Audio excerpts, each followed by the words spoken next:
Hello student, how are you? कैसे हैं आप? मैं हूं आपका अपना मुकेश सर। और डियर स्टूडेंट, हैप्पी वाला मॉर्निंग सबको। ठीक है, अभी मैं तो मॉर्निंग में पढ़ा रहा हूं। ठीक है, तो भैया आज हम पढ़ने जा रहे हैं चैप्टर नंबर 7, ठीक है, का आपका सेकेंड लास्ट पार्ट भाग। इसमें आज हम पढ़ेंगे वाटलेस करंट, वाटहीन धारा, चौक कुंडली और एलसी दोलन के बारे में। ठीक है, तो देखते हैं क्या है आपका वाटहीन धारा। वाटहीन धारा, ठीक है, तो इसको जानने के लिए डियर स्टूडेंट आपने प्रीवियस क्लास तो अटेंड किए होंगे, है ना। तो प्रीवियस क्लास में मैं क्या पढ़ाया था आपको कि क्या किसी जो है, चाहे एल हो, सी हो, आर हो, एलसीआर हो, ठीक है, उसमें से जो प्रवाहित एसी धारा है, ठीक है, प्रत्यावर्ती करंट है, उसका जो शक्ति होता है पी एवरेज, एक चक्र में औसत शक्ति जो होता है उसका वैल्यू होता है V R M S into I R M S into cos five. सबको पता है? सबको पता है कि नहीं है भाई? अब देखो यार, क्या आप सब यह भी जानते हैं कि हमारा जो संधारित्र होता है, संधारित्र होता है, उसमें वोल्टेज धारा से 90 अंश पश्चगामी होता है। वोल्टेज जो है धारा से 90 अंश क्या होता है? पश्चगामी होता है। ये आगे चलता है, ये पीछे चलता है, 90 अंश। समझ में आया? कहा किसमें? संधारित्र में। संधारित्र में। और बात करें यदि हम प्रेरक कुंडली की, तो उसमें क्या होता है? वोल्टेज अग्रगामी होता है 90 डिग्री, ठीक है, π/2 रेडियन, किससे? धारा से। हमने देखा था। तो इसके लिए जो शक्ति होता है, शक्ति, औसत शक्ति जो होता है वो क्या होता है? इन दोनों के लिए जो औसत शक्ति होता है dear student, P average that is equal to V R M S. पहले ही मैं पढ़ा चुका हूं, पूरा व्यंजक है ना। I R M S cos five के प्लेस पे क्या रख देंगे आप? π/2 रख देंगे। तो π/2 that is equal to 90 and cos 90 is equal to 0। तो देन पूरा जो हमारा पावर होता है, औसत शक्ति जो होता है, एवरेज पावर जो होता है, वो हो जाता है 0। अर्थात अब आप डेफिनेशन लिखिए। अब आप डेफिनेशन लिखिए, क्या चीज है? ये तो लिखना ही है। अब डेफिनेशन लिखिए, क्या चीज लिखेंगे भाई?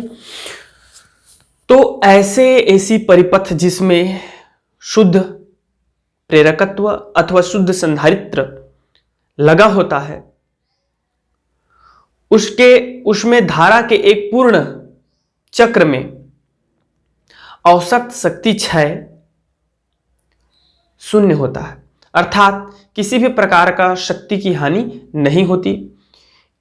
इसलिए इस परिपथ में प्रवाहित धारा को वाटहीन धारा कहते हैं। वाटहीन, वाट क्या है? It is a unit of power. ठीक है, वाट क्या है? और हिन मतलब सबको सब लोग जानते हो यार। हिन मतलब उसकी कमी, हाश होना, लॉस होना। ठीक है, तो ये होता है आपका वाटहीन धारा। क्या है? समझ में आ गया होगा। अब इस वाटहीन धारा का यूज हम कहाँ करते हैं? अरे भैया, जितना ज्यादा यूज कर लो यार, उतना ही फायदे में रहोगे। शक्ति का क्षय कम होगा तो ऊर्जा आपको बराबर मिलेगी। मिलेगी कि नहीं मिलेगी? बताओ। शक्ति का भरपूर जो है मात्रा आपको मिलेगी अगर उसको लॉस ना होगा। ठीक है, जैसे कि किसी भी परिपथ में हम लोग जब धारा प्रवाहित करते हैं तो एक शक्ति जाती है करंट और वोल्टेज के रूप में, in a form of current and voltage. अब मान लो यहां पे कोई एक कुंडली लगा है या प्रतिरोध लगा है, कोई भी प्रतिरोध हो सकता है। अब ये प्रतिरोध इस पावर को ग्रहण कर रहा है। मान लो यहां पावर जा रहा है मेरा, मान के चलो, सपोज करते हैं ना 500 वाट। कितना? 500 वाट जा रहा है। 500 नहीं, 1000 वाट जा रहा है। कितना? 1000 वाट जा रहा है। अब यहां कोई प्रतिरोध है, प्रतिरोध कुछ भी हो सकता है। अब ये प्रतिरोध क्या कर रहा है? इसमें का पावर ले रहा है, एब्जॉर्ब कर रहा है। क्योंकि हम सबको पता है भैया, ओमीय प्रतिरोध जो है पावर गेन करता है। रीजन क्या होता है? ओमीय प्रतिरोध समांतर क्रम में मतलब वो होता है आपका धारा वोल्टेज, इसमें ओमीय प्रतिरोध में वोल्टेज और धारा के बीच जो कलांतर होता है वो जीरो होता है, तो जीरो होगा तो पावर का कुछ ना कुछ तो वैल्यू होगा। IRMS and VRMS and cos zero, तो cos जीरो का मतलब 1, तो इसका कुछ ना कुछ तो वैल्यू आएगा। मतलब ओमीय प्रतिरोध क्या कर रहा है, शक्ति का लॉस कर रहा है। तो यहां क्या होगा, कुछ शक्ति का लॉस हो जाएगा। ठीक है, तो यहां जो आपको प्राप्त होगा इस बिंदु पे, यहां से आपने स्टार्ट किया था 1000 वोल्टेज के साथ, पावर वाट के साथ, और यहां आपको प्राप्त हो रहा है 800 मान लो, तो आपकी शक्ति में क्या हो गई, 6 हो गई। लेकिन आप चाहोगे क्या कि हमको तो भरपूर मात्रा में जो है यहां पर भी शक्ति मिलनी चाहिए जितना कि हम सप्लाई कर रहे हैं। ठीक है ना, तो इस प्रतिरोध के जगह में हम क्या कर सकते हैं, अगर हमको शक्ति बराबर रूप में चाहिए तो क्या कर सकते हैं, हम प्रेरकत्व का यूज कर सकते हैं कि नहीं। और इसीलिए ये जो है इसका मतलब अभी जो हमने पढ़ा वाटहीन धारा, इसका उपयोग किया जाता है किसी में, चोक कुंडली में। अब देखते हैं चोक कुंडली।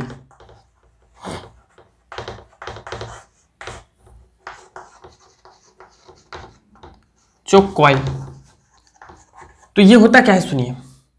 तो एसी प्रत्यावर्ती धारा परिपथ में ऊर्जा को बिना हानि के प्रयुक्त करने के लिए चोक कुंडली आपका जो है प्रेरकत्व का उपयोग किया जाता है। बहुत कम प्रतिरोध वाला प्रेरकत्व का उपयोग किया जाता है नागण्य प्रतिरोध के। तो इस प्रेरकत्व को ही हम लोग क्या कहते हैं, चोक कुंडली कहते हैं। जैसे कि आप इसका एक छोटा सा डायग्राम भी प्लॉट कर सकते हैं।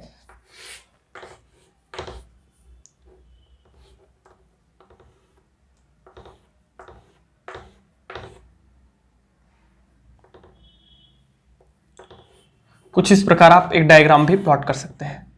एसी प्रत्यावर्ती धारा सोर्स, ठीक है, एल आई, इस प्रकार डियर स्टूडेंट इसको हम बोलते हैं चोक कुंडली। अब देखते हैं इसका कार्य एवं सिद्धांत कि कैसे कार्य करता है, इसका सिद्धांत क्या है, ये देखो आप। मान लो कि कुंडली का जो है, मान लो कुंडली का प्रेरकत्व एल है, क्या है, एल है, एवं कुंडली का प्रेरकत्व एल है एवं ओमीय प्रतिरोध या इस चालक तार का प्रतिरोध क्या है, आर है।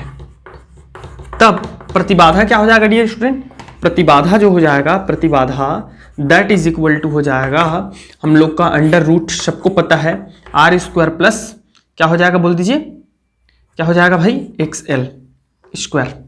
होता है कि नहीं होता है, या इसके प्लेस पे आप क्या लिख सकते हैं, under root R square plus L omega square, ये लिखा जा सकता है, लिख सकते हैं। इतना सबको समझ में आ गया। अब देखो, हम सबको पता है कि एक चक्र में जो औसत शक्ति क्षय होता है, अभी हम ये मान के चल रहे हैं कि इसका हमको पता है, मैं पहले बता दिया आपको कि 90 एंगल होता है तो 0 होगा शक्ति क्षय, लेकिन हम ये चल रहे हैं मान के कि नहीं होता है, चलो एक कलांतर 90 एंगल नहीं होता है, ये मान के चल रहे हैं। ठीक है, माना कि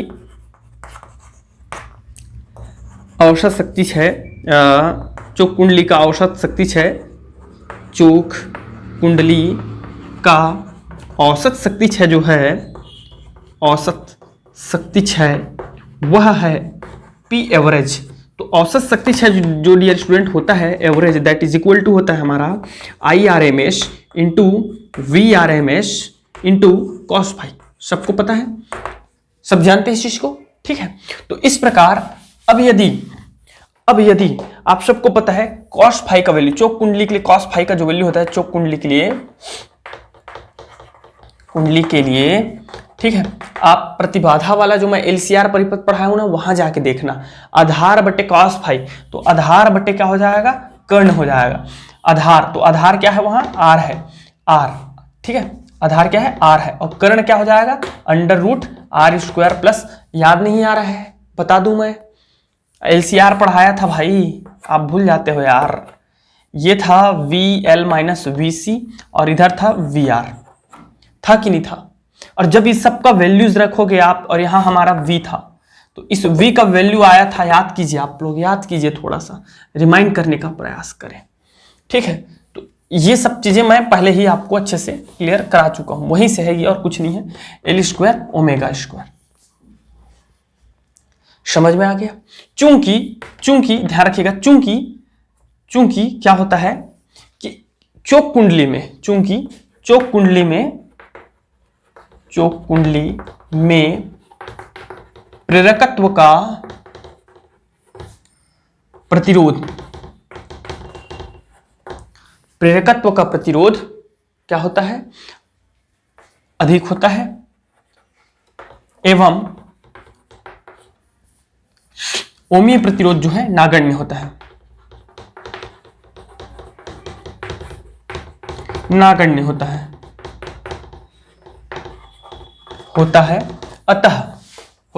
अतः क्या हो जाएगा, cos phi that is equal to 0।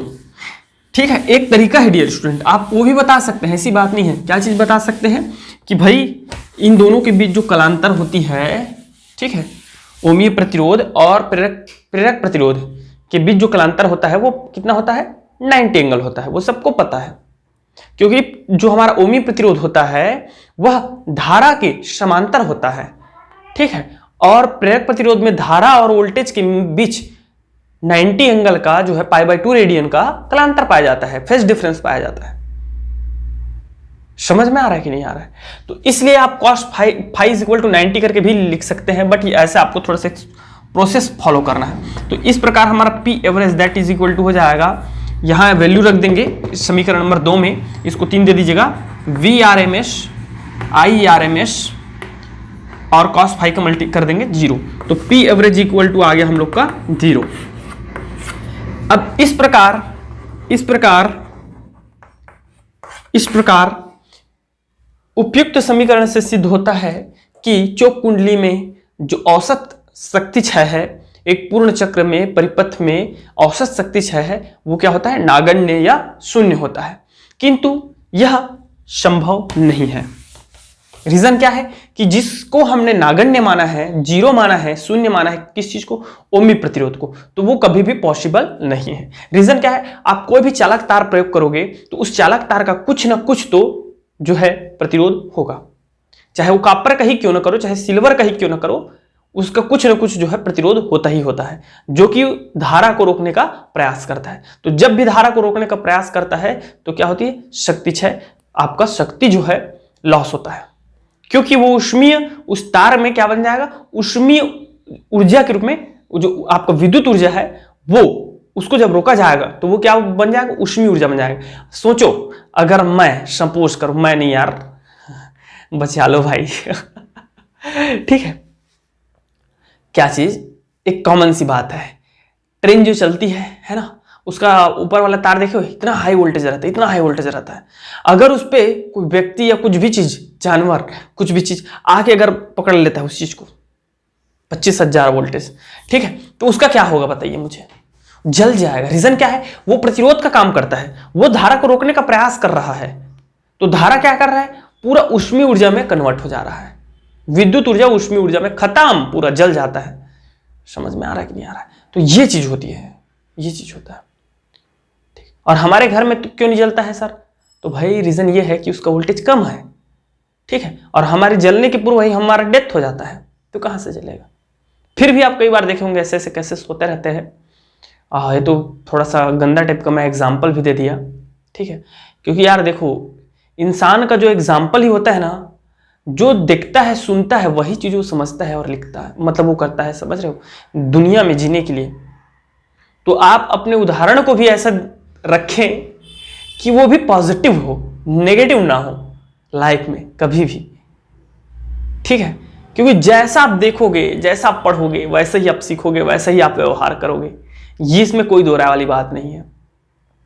इसका एग्जाम्पल है, अच्छा रूप में यूज कर सकते हैं, जिसकी हीटर देखे होंगे सब लोग, है ना, तो हीटर में जो कॉइल होती है उसका प्रतिरोध बहुत हाई होता है, तो विद्युत ऊर्जा किस में कन्वर्ट हो जाती है, उसमें ऊर्जा में कन्वर्ट हो जाती है। समझ में आ रहा है? तो ये चीज है। ओके डियर स्टूडेंट, तो यहां तक आपको बताना है। तो इसमें जो है पूर्णतः मतलब पूरी तरीके से ऐसा नहीं है कि ऊष्मा क्षय ना हो, कुछ मात्रा में ऊष्मा का क्षय होता है। क्यों होता है? क्योंकि उसमें जो हमारा चालक तार रहता है उसका कुछ ना कुछ प्रतिरोध होता है, इसलिए ऊर्जा क्षय देखते हैं।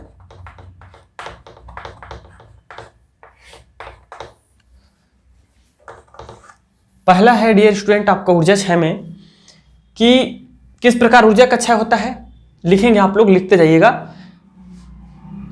उपयुक्त प्रेरकत्व में हमने ओमीय प्रतिरोध को शून्य माना है, किंतु यह व्यवहार में संभव नहीं है, क्योंकि चालक का प्रतिरोध होता है। इसे दूर करने के लिए तांबे का यूज कर सकते हैं, ठीक है। एक अच्छा अगर चालक तार का यूज कहें तो तांबा है या सिल्वर है, तो सिल्वर ज़्यादा महंगा पड़ जाएगा, तांबा का यूज करें। तो तांबे के जो आपका प्रतिरोध है उसको कम करने के लिए हम ये काम कर सकते हैं कि उसके मोटाई को क्या कर सकते हैं, बढ़ा सकते हैं। Because R is proportional to L and directly proportional to A, ये हमने कई बार पढ़ा है। तो उसके चालक तार के मोटाई को बढ़ा करके हम क्या कर सकते हैं, उसकी प्रतिरोध को कम कर सकते हैं। पहला हुआ डियर स्टूडेंट। दूसरा कैसे उसका लॉस होता है ये सुनिए। दूसरा लॉस होता है उसमें जो है क्रोड के माध्यम से। सपोज उसका क्रोड जो है, प्रेरक कुंडली का जो क्रोड है जिस पर हमने तार लपेटे हैं, है ना, इस क्रोड का अगर क्रोड पर निर्भर करता है, क्योंकि ये जो है क्रोड जो है आपका विद्युत ऊर्जा को किसमें ट्रांसफर करता है, ऊष्मीय ऊर्जा में ट्रांसफर करता है। तो ट्राई ये करें कि एक तो नॉर्मल लोहे का होना चाहिए, नॉर्मल लोहे का ज्यादा जो है लॉस नहीं होता है। दूसरा क्रोड जो होता है वो पटलित होना चाहिए। पटलित का मतलब समझते हो, एक के ऊपर एक रखकर बनाया गया होना चाहिए और उसके बीच में वार्निश का तह दे देना चाहिए। क्या होता है, इससे प्रतिरोधकता बढ़ जाती है, उसकी प्रतिरोधकता बढ़ेगी। किस चीज की, इसकी। तो इसमें से होकर धारा प्रवाहित नहीं होगा, इस क्रोड की प्रतिरोधकता बढ़ेगी, जिसके कारण इस क्रोड से होकर धारा प्रवाहित नहीं होगा, केवल कुंडली से होकर धारा प्रवाहित होगा, फेरों से। तो इससे धारा जब प्रवाहित नहीं होगा, तो इससे धारा प्रवाहित नहीं होगा तो पावर लॉस होगा क्या, नहीं ना होगा भाई समझो बात को।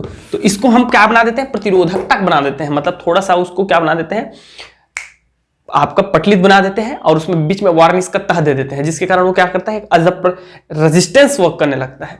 समझ में आ गया। तीसरा क्या होती है, तीसरा इसमें जो लॉस होता है डियर स्टूडेंट, वो होता है भंवर धाराओं के रूप में। किस रूप में, भंवर धाराओं के रूप में, फोको का, ठीक है। भंवर धाराएं पढ़ा चुके हैं आपको, भंवर धाराएं क्या होती है, ठीक है, कैसे इसमें ऊर्जा का लॉस होता है और उसको कैसे ठीक किया जा सकता है। तो भंवर धाराएं क्या होती है, जब एसी पर प्रत्यावर्ती धारा बहती है, ठीक है, तो उस धारा बहने के कारण, स्वप्रेरकत्व के कारण उसी कुंडली में एक अन्य धारा उत्पन्न हो जाता है। बदचुंबकी फ्लक्स में परिवर्तन होगा, किसके, कुंडली के, जिसके कारण एक अन्य धारा उत्पन्न हो जाएगी। समझ में आ रहा कि नहीं आ रहा, जो उसके विपरीत दिशा में बहती है और उस कारण का विरोध करती है जिसके कारण उत्पन्न हुई है, मतलब प्रत्यावर्ती धारा का विरोध करती है। और इसी धारा को हम लोग भंवर धारा कहते हैं यार। तो उसमें भंवर धारा उत्पन्न हो जाती है, जिसके कारण क्या होता है, आपका ऊष्मीय ऊर्जा का, विद्युत ऊर्जा का ऊष्मीय ऊर्जा में लॉस होता है। तो उसको कैसे रोका जा सकता है, उसको भी रोकने का यही आपका उपाय है कि क्रोड को आप पटलित बनाइए, वार्निश का तह दे दीजिए, ठीक है, तो भंवर धाराएं उत्पन्न नहीं होंगी। समझ में आ रहा है। तो इस प्रकार से इसका, ठीक है। अब देख लेते हैं उपयोग। तो लिखेंगे डियर स्टूडेंट कि चोक कुंडली का उपयोग जो है एसी परिपथ में, प्रत्यावर्ती धारा परिपथ में धारा को नियंत्रित करने के लिए किया जाता है और उसमें ऊर्जा क्षय को कम करने के लिए किया जाता है। विद्युत ऊर्जा को लॉस होने से बचाया जाता है, कम मतलब क्षय होने से बचाने के लिए इसका उपयोग किया जाता है। और जैसे कि ऊष्मा अगर क्षय होता है तो किस रूप में क्षय होता है, इस फॉर्म में क्षय होता है, I²RT के रूप में, ठीक है। तो इस फॉर्म में जो है हमारा ऊर्जा का लॉस होता है। तो इसको बचाने के लिए हम जो है क्या करते हैं, चोक कुंडली का इस्तेमाल अपने एसी परिपथ में करते हैं। जैसे कि आपका ट्यूबलाइट तो सुनी होंगे, ट्यूबलाइट के साथ उसके समांतर क्रम में क्या जोड़ दिया जाता है, आपका चोक कुंडली जोड़ दिया जाता है, ठीक है जी। मरकरी के साथ आपका, मरकरी के समांतर क्रम में हम क्या जोड़ देते हैं, चोक कुंडली जोड़ देते हैं, जिससे क्या हो जाता है, हमारा जो ऊर्जा लॉस है वो होने से बच जाता है। समझ में आ गया इतना। चलिए देखते हैं अब हम एसी एलसी दोलन।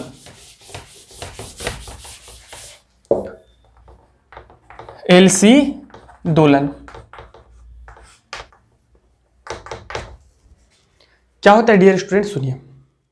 एलसी परिपथ जिसमें एक प्रेरकत्व L और एक संधारित्र C लगा हो उसको हमें एलसी परिपथ कहते हैं। ठीक है, तो एलसी परिपथ जिसमें एक संधारित्र और एक प्रेरकत्व लगा हो, उन दोनों के मध्य ऊर्जा के आदान प्रदान के कारण जो वैद्युत दोलन उत्पन्न होता है उसे ही हम एलसी दोलन कहते हैं। क्या कहते हैं? एलसी दोलन कहते हैं। बहुत बढ़िया, अच्छे से तरीके से समझ में आएगा, थोड़ा सा कोऑपरेट कीजिएगा। ठीक है, तो माना कि वो कैसा है ये देखिएगा, इधर देखते रहिएगा। ठीक है, छोटा सा डायग्राम प्लॉट करते हैं, पूरा समझाता हूं बहुत अच्छे से।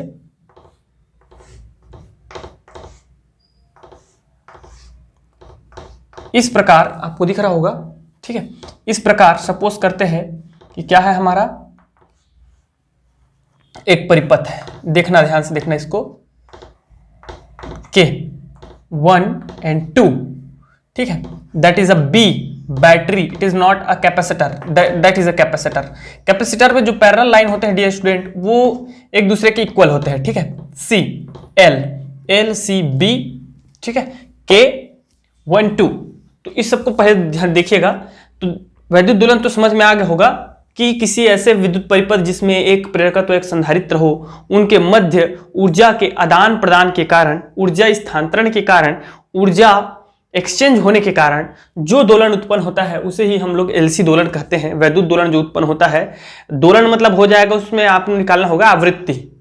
ठीक है, तो वही जो है हमारा क्या हो जाता है, और वो पहले से निकाल चुके हो आप लोग, फिर भी देखते हैं। ठीक है, तो क्या करते हैं, उपयुक्त चित्र में प्रदर्शित है जहां बी एक बैटरी है, बी एक क्या है, बैटरी है, सी एक संधारित्र है तथा एल एक प्रेरकत्व है। इसे एक परिपथ में, वैद्युत परिपथ में जोड़ा गया है और के जहां पर कुंजी है। ठीक है, plug two plug one, plug two plug one, ऐसा कर दीजिए, ये प्लग है। ठीक है डियर स्टूडेंट, ये प्लग है, ऐसा 1 and 2 प्लग है। प्लग 2 को निकालकर, प्लग 2 को निकालकर प्लग 1 को लगाया जाता है। प्लग 2 को निकालकर प्लग 1 को लगाया जाता है। तो प्लग 2 को जब निकाल देंगे तो जो है यहां इधर सप्लाई जो है बंद हो जाएगा, धारा सप्लाई बंद हो जाएगा। तो किस में होगा, सी में होगा, संधारित्र में होगा, होगा कि नहीं। तो प्लग 2 को निकालकर प्लग 1 को जब लगाया जाता है तो बैटरी बी की सहायता से संधारित्र सी आवेशित होने लगता है। क्या होने लगता है, आवेशित होने लगता है। इस प्रकार यदि आवेश Q0 संधारित्र पर आवेशित होता है तो संधारित्र पर जो ऊर्जा होगी वो हो जाएगी U, that is equal to 1/2 Q0 square divided by Q0 square by C। ये विद्युत ऊर्जा है। किसमें विद्युत ऊर्जा संचित होता है, कैपेसिटर में। समझ में आ रहा है। अब क्या करते हैं, दूसरी कंडीशन, अब देखिए दूसरा पद में क्या करेंगे हम लोग दूसरे स्टेप में, कि इस K1 को हटा देंगे, K1 को निकाल देंगे। मतलब इसको जो जोड़े थे, इस प्रकार जोड़ दिए थे K1 को, है ना, तो ये आवेशित हो गया। अब इसको हम क्या कर देते हैं, हटा देते हैं, निकाल देते हैं, और क्या कर देते हैं, इसको जोड़ देते हैं। तो इसको प्लग को जोड़ने से क्या होता है, इसका निरावेशन होने लगता है। निरावेशन का मतलब होता है निरावेशन, याद रखिएगा, निरावेशन, निरावेशन। निरावेशन का मतलब आवेश का निकलना, आवेश का निकलना को हम लोग क्या कहते हैं, निरावेशन, डिस्चार्जिंग। तो ये क्या होने लगता है आपका, कि जब प्लग K1 को निकाल दिया जाता है तब संधारित्र C का निरावेशन होने लगता है और ऊर्जा का स्थानांतरण कहां होने लगता है, प्रेरकत्व में होने लगता है। यहां का स्थानांतरण यहां होने लगता है। ठीक है डियर स्टूडेंट, मतलब प्रेरक कुंडली आवेशित होने लगती है। यदि किसी समय पर जो है प्रेरक कुंडली में उत्पन्न धारा I0 हो तो इस प्रेरक कुंडली में जो चुंबकीय ऊर्जा होगा, ये विद्युत ऊर्जा है, याद रखिएगा, ये क्या है, विद्युत ऊर्जा है संधारित्र में। और प्रेरक कुंडली में क्या उत्पन्न हो जाता है, प्रेरक कुंडली में हमारा चुंबकीय ऊर्जा उत्पन्न हो जाता है, चुंबकीय ऊर्जा, चुंबकीय ऊर्जा। तो ये जो चुंबकीय ऊर्जा का वैल्यू होता है वो होता है आपका U, that is equal to 1/2 LI0 square. ये क्या है, चुंबकीय ऊर्जा। इस प्रकार होने में क्या लगता है, मैं बता रहा हूं आपको, बैटरी बी से यहां पे ऊर्जा आया, यहां से यहां स्थानांतरण हुआ, ये विद्युत ऊर्जा है, ये चुंबकीय ऊर्जा है। तो प्रथम चक्र में क्या हो गया, विद्युत ऊर्जा किस में कन्वर्ट होगी, चुंबकीय ऊर्जा में कन्वर्ट होगी, और ये पूर्णतः क्या हो जाता है, निरावेशित हो जाता है। एक स्थिति ऐसी आती है कि संधारित्र सी कैपेसिटर है, वो क्या करता है, चार्ज को ग्रहण करके एनर्जी को स्टोर करने का काम करता है। कौन, संधारित्र। संधारित्र का काम ही है एनर्जी को स्टोर करना। अब एक कैपेसिटर एनर्जी स्टोर किया, उसके बाद इस पूरा एनर्जी को किसको दे दिया, प्रेरकत्व को दे दिया। तो उस स्थिति में जब यह पूर्णतः निरावेशित हो जाता है, इनके प्लेटों के मध्य विभवांतर पोटेंशियल डिफरेंस क्या हो जाता है, शून्य हो जाता है। समझ में आ रहा है। तो इन दोनों फॉर्मूले को थोड़ा सा आप लोग ध्यान में रखिएगा। अब क्या होने लगता है डियर स्टूडेंट, सुनिए। तो इन दोनों को तो आपको याद रखना है, ये यूई विद्युत ऊर्जा, ठीक है, इलेक्ट्रिक एनर्जी, एंड ये है आपका मैग्नेटिक एनर्जी। इन दोनों को याद रखिएगा। अब ये पूरा निरावेशित हो गया, ये निरावेशित हो गया, आवेश इसमें आ गया कि नहीं, और वो किस फॉर्म में आया है, फॉर्म ऑफ मैग्नेटिक एनर्जी के फॉर्म में। अब होने क्या लगता है ये सुनिए, जब पूरा जो है ये निरावेशित लिखेगा आगे, जब संधारित्र पूर्णतः निरावेशित हो जाता है, तो उस समय जब आवेश आ रहे थे तो इसके वैद्युत फ्लक्स में परिवर्तन हो रहा था, वैद्युत फ्लक्स में परिवर्तन हो रहा था। जब पूरा आवेश आ जाता है तो वैद्युत फ्लक्स में परिवर्तन की दर कम हो जाती है।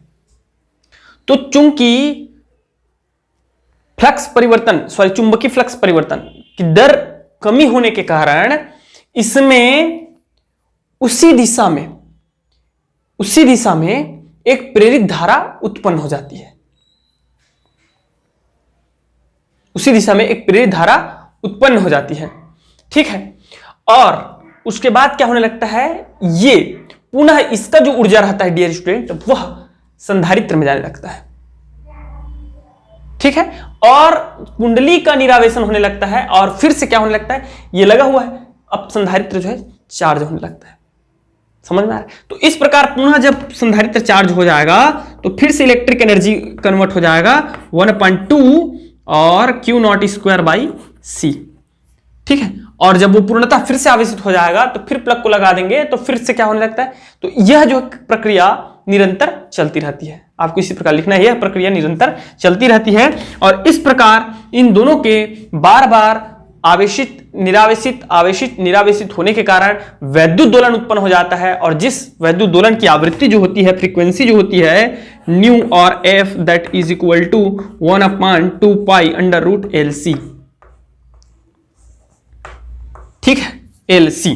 तो इस प्रकार जो LC दोलन है उसकी आवृत्ति को हम, वैद्युत दोलन उत्पन्न होने चालू हो गया, वैद्युत ऊर्जा मैग्नेटिक एनर्जी में, मैग्नेटिक एनर्जी इलेक्ट्रिक एनर्जी में कन्वर्ट होना स्टार्ट हो गया, और उस जो दोलन है उसी को हम लोग जो है क्या कहते हैं भाई, LC दोलन कहते हैं, और उसकी आवृत्ति इस फॉर्म में दिया जाता है। अभी इसका व्यंजक भी निकालेंगे, देखिएगा, ठीक है, इस फॉर्म में दिया जाता है। यदि ये याद नहीं होता है तो एक सिंपल सा चीज याद रखिएगा, सबको पता होगा अनुनाद की स्थिति में L omega that is equal to होता है आपका 1/C ओमेगा, होता है कि नहीं होता है।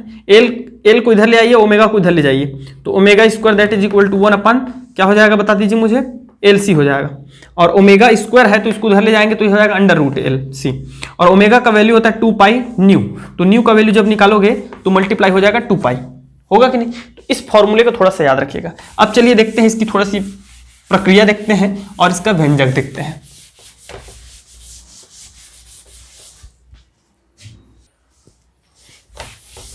उससे पहले थोड़ा सा देख लीजिए डियर स्टूडेंट, अगर आपको चित्र बनाना है तो आप कैसे बना सकते हैं ये देखिए, या एक चीज और मैं पढ़ाऊंगा, डैम्ड एंड अनडैम्ड, ठीक है, तो उसको भी देख लेते हैं। चलिए क्या होता है इधर सुनो। सबसे पहले मैं क्या बताया आपको, ये हमारा संधारित्र है, कैपेसिटर है, ठीक है। ये क्या होता है, सबसे पहले इसका प्लग को हम लोग जब लगाते हैं K1 को, तो ये आवेशित हो जाता है। तो आवेशित हो जाता है तो कुछ इस प्रकार से ये आवेशित हो जाता है, ठीक है, कुछ ऐसा आवेशित हो जाता है। और इस अवस्था में, ठीक है, आवेशित होने के बाद ये क्या होने लगेगा, ये प्लस इधर से जो धारा है वो किधर चलने लगेगी, इधर चलेगी, प्लस से माइनस की ओर धारा चलती है कि नहीं चलती है, तो इस प्रकार चलने लगेगी। तो इसमें क्या हो जाता है, इस अवस्था में यहां हमारा जो है चुंबकत्व, जब इसका निरावेशन होता है और इसका आवेशन होता है तो यहां चुंबकीय क्षेत्र उत्पन्न हो जाता है। कैसे चुंबकीय क्षेत्र उत्पन्न हो जाएगा, ये देखिए आप, यहां निरावेशित हो गया पूरा, ठीक है, और यहां हमारा चुंबकत्व उत्पन्न हो जाएगा LC। तो ये जो चुंबकत्व उत्पन्न होगा वो कुछ इस प्रकार देखिए,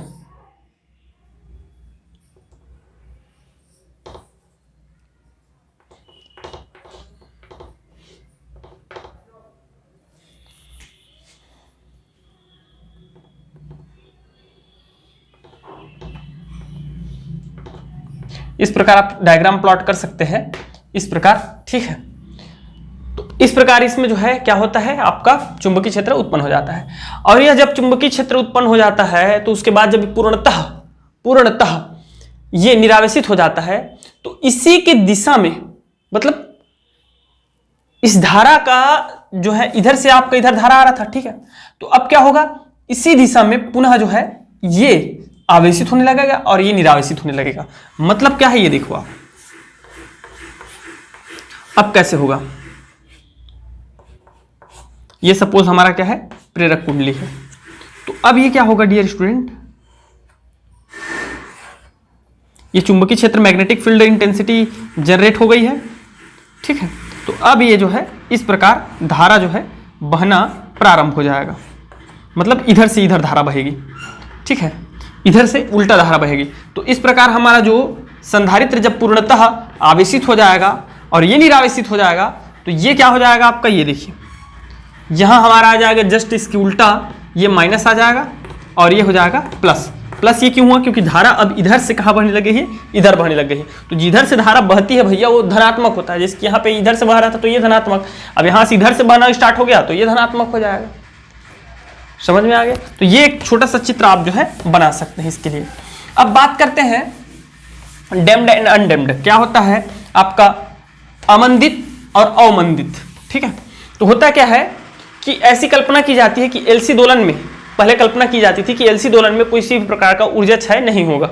रीजन क्या था कि एल और सी दोनों के दोनों क्या होते हैं आपके कलांतर में होते हैं π/2 के 90 एंगल के। तो 90 एंगल कलांतर में है तो इसलिए उसमें क्या होना चाहिए, ऊर्जा का क्षय नहीं होना चाहिए। अगर ऊर्जा का क्षय नहीं होता, यहां से आप लिखेंगे यदि एलसी दोलन में ऊर्जा का क्षय नहीं होता है तो जो आयाम है, धारा का जो आयाम है वो निरंतर उसी प्रकार प्रारंभ में जितना उसका आयाम है उतना ही आयाम जो है अंत तक बने रहना चाहिए उसको, मतलब कुछ इस प्रकार ऐसे, और ये चलते रहना चाहिए, ठीक है।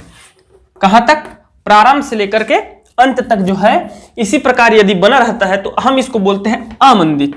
क्या बोल देते हैं, अमंदित आयाम, ठीक है। लेकिन ये व्यवहार में पॉसिबल नहीं है। तो क्या होता है डियर स्टूडेंट कि हमारा एलसी दोलन में भी क्या होता है, समय के साथ साथ जो है हमारा आयाम, धारा का आयाम घटने लगता है और एक स्थिति ऐसी आती है कि वो जो है क्या हो जाता है, समाप्त हो जाता है, उसका आयाम कम होते होते, मीन्स दैट कि ऐसा कुछ।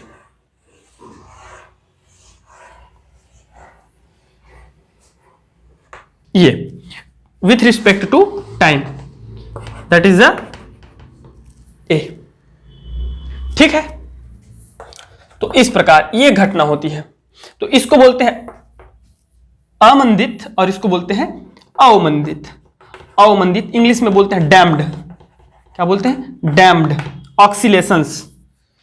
अमंदित दोलन, आयाम बोल रहा था मैं, अमंदित, और इसको बोलते हैं अमंदित दोलन, ठीक है। अनडैम्ड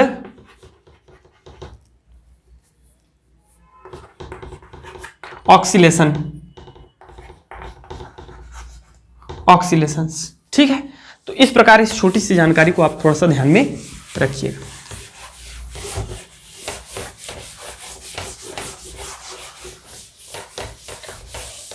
ओके स्टूडेंट, अब देखते हैं हम लोग क्या चीज, गणितीय विवेचना।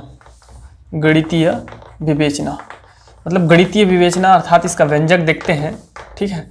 कैसे निकालना है आपको वो भी समझ में आ जाएगा, अच्छे से देखते रहिएगा।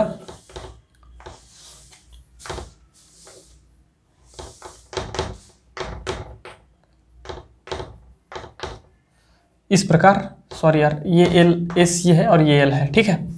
इस प्रकार सपोज करते हैं, मान के चलिए एक एल सी है।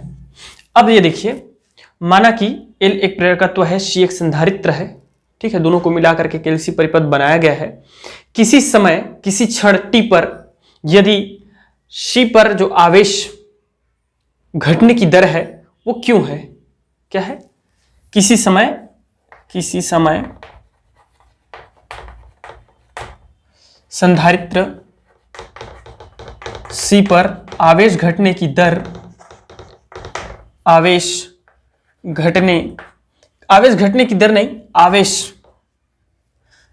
निरावेशित होने की, निरावेशन सी पर आवेश क्यों बाहर निकलता है, जिसके कारण धारा आई प्रवाहित होने लगती है, धारा आई प्रवाहित होने लगती है, प्रवाहित होने लगती है, प्रवाहित होने लगती है। अर्थात धारा, जब धारा बढ़ती है तो आवेश क्या हो रहा है, कम हो रहा है। तो जो इस प्रकार आवेश कम होने की दर है वो हो जाएगा minus D Q by D T. Equation 1, I is equal to minus D Q by D T. I बराबर D Q by D T सबको पता है, लेकिन यहां आवेश कम हो रही है तो धारा बढ़ रही है, तो इसलिए यहां क्या आ जाएगा, ऋणात्मक चिन्ह। एवं प्रेरकत्व के सिरों पर विभवांतर, एवं प्रेरकत्व के सिरों पर विभवांतर, तो प्रेरकत्व के सिरों पर जो विभवांतर होगा डियर स्टूडेंट वो हो जाएगा हम लोगों का, दैट इज इक्वल टू हो जाएगा minus L D I by D T. ये कुछ नहीं है, आप सबको पता है v is equal to I R होता है कि नहीं होता है, तो ये आर आई है भाई। प्रेरक के सिरों पर, प्रेरकत्व के सिरों पर, जो प्रेरक के सिरों पर हमारा प्रतिरोध क्या होता है, एल होता है, तो आर के जगह क्या रख देंगे, एल, और आई, तो यहाँ धारा का मान बढ़ रहा है, इंक्रीजिंग हो रही है, तो D I by D T रख देंगे। ठीक है, विभवांतर ये हो जाएगा। इस प्रकार बंद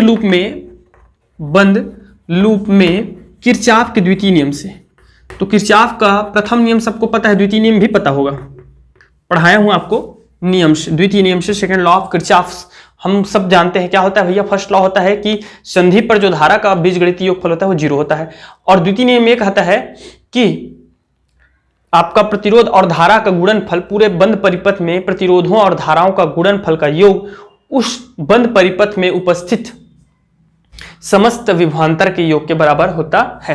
तो इसमें विभवांतर जो हो जाएगा स्टूडेंट वो हो जाएगा हम लोगों का Q by C. We know that V is equal to what, sorry Q is equal to C भी होता है कि नहीं होता है, तो V बराबर क्या हो जाएगा, Q बाई सी हो जाएगा। तो Q बाई सी अगर मैं इसको इस प्रकार से लूप बनाता हूं, बंद लूप इस प्रकार चलते हैं, तो Q बाई सी माइनस हो जाएगा हम लोगों का क्या चीज, minus L D Q by D T, और दैट इज इक्वल टू हो जाएगा 0, क्योंकि यहाँ प्रेरकत्व के सिरों पर विभवांतर है minus L D I by D T. ठीक है, और इसके सिरों पर विभवांतर क्या है, क्यू बाई सी। समझ में आ गया। और इस प्रकार जब चलेंगे माइनस से प्लस में जब प्रवेश करते हो तो पॉजिटिव लेते हैं, और ये जो है हमारा निगेटिव है। समझ में आ गया। यहाँ पे कंफ्यूजन बहुत होता है, थोड़ा सा ध्यान से समझ लीजिए इस चीज को। किरचॉफ का द्वितीय नियम है विभवांतरों का योग 0। समझ में आ रहा है। तो इस प्रकार आप जो है इस चीज को निकालिएगा। तो Q by C that is equal to क्या हो जाएगा डियर स्टूडेंट, माइनस एल। अब देखिए मैं क्या कर रहा हूं, है ना, D by D T. Q के प्लेस पे मैं क्या रख दे रहा हूं, उधर से देखिए, इधर से, सॉरी यार, something is wrong here, no सही है, आई होगा। तो आई के प्लेस पे मैं क्या रख दूंगा, minus D Q by D T रख दे, और दैट इज इक्वल टू हो जाएगा 0। तो Q by C that is equal to, sorry, minus L, ये हो जाएगा dear student D square Q divided by D T square, और दैट इज इक्वल टू 0 हो जाएगा। आप एक काम करो, सिंपल माइनस माइनस हो जाएगा प्लस। एक काम करो, मैं क्या बता रहा हूं उसको सुनिए। इसको मैं थोड़ा सा मॉडिफाई करता हूं, क्या करता हूं, L D square Q divided by D T square और plus Q by C that is equal to 0। L को मैं इधर भेज देता हूं, तो D square Q divided by D T square that plus, ये एल कहा जा रहा है, एल कहा जा रहा है बता दो मुझे। एक काम करो, पूरे दोनों पक्षों को एल से डिवाइड करते हैं, कर दे पूरे पक्षों को, तो ये तो 0 ही रहेगा, एल एल कट जाएगा, और नीचे में यहाँ पे क्या आ जाएगा, Q by L C that is equal to 0 आ गया। ये था इक्वेशन 1, ये था इक्वेशन 2, और यहां मत दीजिए कहीं पर भी, इसको दे दीजिए इक्वेशन नंबर 3। यहां तक सबको समझ में आ गया, ठीक। अब इसकी तुलना मैं क्या करता हूं, इसकी तुलना हम करते हैं डियर स्टूडेंट, हम किससे करते हैं, अरे पूरा मिटा दो यार इसको, क्या आ गया है बता दीजिए मुझे, बोल दीजिए, D square Q by D T square plus Q by L C that is equal to 0, equation number 3। इस इक्वेशन नंबर 3 जो है एक सरल आवर्त गति की भांति सरल आवर्त गति है। इसमें एलसी जो दोलन है वो सरल आवर्त गति है। अतः सरल आवर्त गति क्या होती है? D square X by D T square, आपने कक्षा 11वीं फिजिक्स में पढ़ा होगा, D square X by D T square plus omega naught square X that is equal to 0। ये सरल आवर्त गति का व्यंजक है। इन दोनों को जब आप कंपैरिजन करेंगे, इक्वेशन नंबर 4 दे देते हैं, समीकरण 1 व समीकरण 3 व 4 से। तो समीकरण 3 व 4 से हम सबको दिख रहा है स्टूडेंट क्या चीज भैया? डी स्क्वायर एक्स, तो ये इसके प्लेस पे है, मतलब क्यू के प्लेस पे एक्स है मान के चलो, तो क्यू के प्लेस पे एक्स है, तो ओमेगा स्क्वायर का वैल्यू जो है, ओमेगा नॉट स्क्वायर का वैल्यू है वो किसके इक्वल है? 1/LC के। तो omega naught square that is equal to 1/LC हो गया। तो omega naught that is equal to 1/√LC। ऐसे लिख सकता हूं, बिल्कुल लिख सकता हूं यार। ओमेगा नॉट का वैल्यू क्या होता है? 2 pi nu naught that is equal to 1/√LC। Then nu naught is equal to 1/2 pi √LC। Hertz ये आपको लेके आना है। नीचे दिख नहीं रहा है क्या जी? दिख रहा है ना? यहां तक आपको लेके आना है, ठीक है? तो यहां तक बनाइएगा और यहां तक बनाने के पश्चात आगे और बना सकते हैं। तो क्या बनाएंगे ये देखिए स्टूडेंट। यदि चलो एक काम करते हैं, इसको इक्वेशन नंबर 5 दे देते हैं। और आपका एक समीकरण आया था इक्वेशन नंबर 2 आई थिंक, आप देख लीजिएगा। और इक्वेशन आया था कुछ D square Q by D T square plus L अपांत, सॉरी ये नहीं था, या ये नहीं था आपका। इसका इक्वेशन क्या आया था यार? इक्वेशन नंबर 2 देखिएगा, ठीक है? मैं भी भूल रहा हूं। ये तो है समीकरण 3 के पहले 2, ठीक? हाँ यही है। चलो समीकरण 3 का हल, समीकरण 3 का हल अगर हम इसको डिफरेंशिएट करें डियर स्टूडेंट, आपको करने की आवश्यकता नहीं है, रट्टा मार लीजिएगा अगर, ठीक है? तो Q not cos omega naught T plus 5, ये इसका क्या है? एक हल है। ये इसका एक हल है, ठीक है? समीकरण नंबर 5 तो यहां हो गया 6, एक हल है जहां क्यू नॉट प्रारंभिक आवेश है। क्या है? प्रारंभिक एवं अधिकतम आवेश है। आवेश इधर एक्स्ट्रा है ये, ठीक है? आपको यहां तक ला के दिखाना जरूरी है, लेकिन ये कंपलसरी है। एलसी आता है तो ये आगे जो है, आप अगर इच्छा है आपकी तो निकाल सकते हैं। तो अधिकतम आवेश है।